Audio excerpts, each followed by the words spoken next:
Hi everyone, my name is Kristen and I'm a certified hypnotherapist practicing remotely out of Los Angeles, California, and I'm also an intuitive coach. If you want to know a little bit about my intuitive journey, you can go ahead and click the link up here and that'll take you there. So today I want to talk about the 5 things that can help you on your intuitive path. It can be a very confusing one to navigate, so understanding how your mind works during those difficult, challenging moments of uncertainty can really help ease your way through the process. So let's start out with number 5. It is a dance between your intuition and your ego. Now, your ego is everything you've learned and experienced in your life up until this point. It's your behavior. It's how you were taught to survive in the world. So you were taught, told, read, any experience you've had. That is your ego.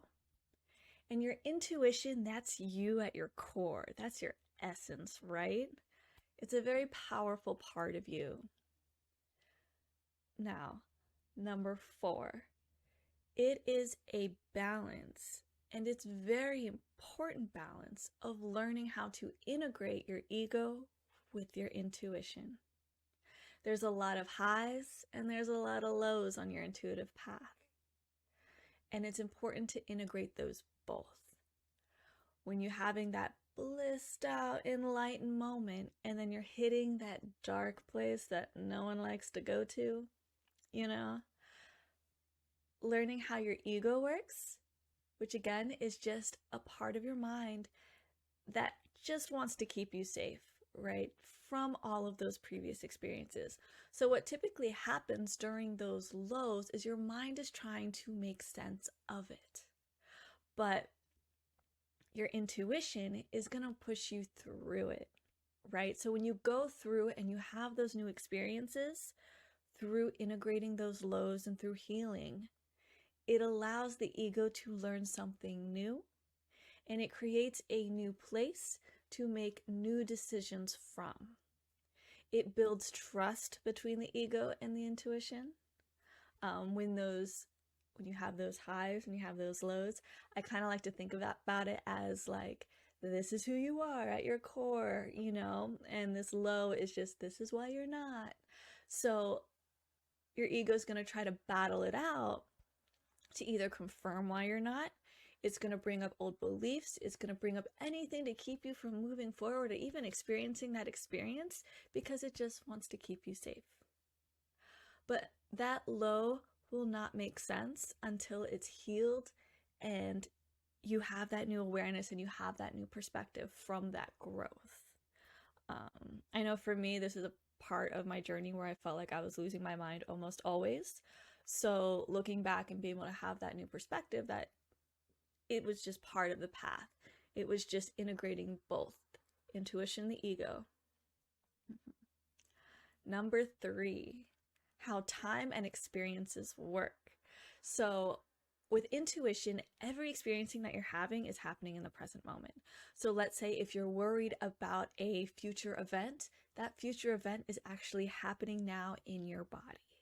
So on an emotional level, learning to heal through those emotions and then gaining new perspective and taking a new decision in a new moment, that's your intuition, right? Now, ego works linearly. Your ego is going to want to take action based on what's either coming up or your past experiences, something to keep you that reality of yours safe.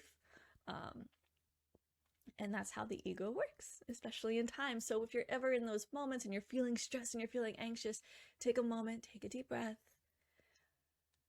understand where the emotions are in your body, take a moment to breathe, and then bring yourself in the present moment and just allowing whatever emotions are coming up for you. And being safe about it as well. All right, number 2, the importance of not knowing. It is a very important part of the intuitive process and trusting your intuition and going within yourself to now navigate the world from that place. If you knew everything, there would be no opportunities for growth. There would be no opportunities for you to learn, have new experiences. So that is the importance of intuition, not knowing what's going to happen. But there's some excitement there once you get used to it, but ultimately it's terrifying for a lot of people. But it's part of the process. It's part of the learning, the growing, the stretching, the expanding of who you are, you know. Ego needs things to make sense. It needs to know what's happening at all times. So when intuition is bubbling up and it does not registering and not making sense logically, your mind's going to reach for things just to try to make it make sense, right? It's going to take what you know already to try to make sense of what you don't know, but only through trusting intuition and going through and having that new experience will you then know, you know? All right. And number 1, trusting intuition will never make sense in the moment, but it will always make sense looking back. Okay? So you'll go through these experiences, but then one day you'll look back and say, okay, I know why this needed to happen. I know why this needed to happen. I know why this needed to happen. I know why this needed to happen.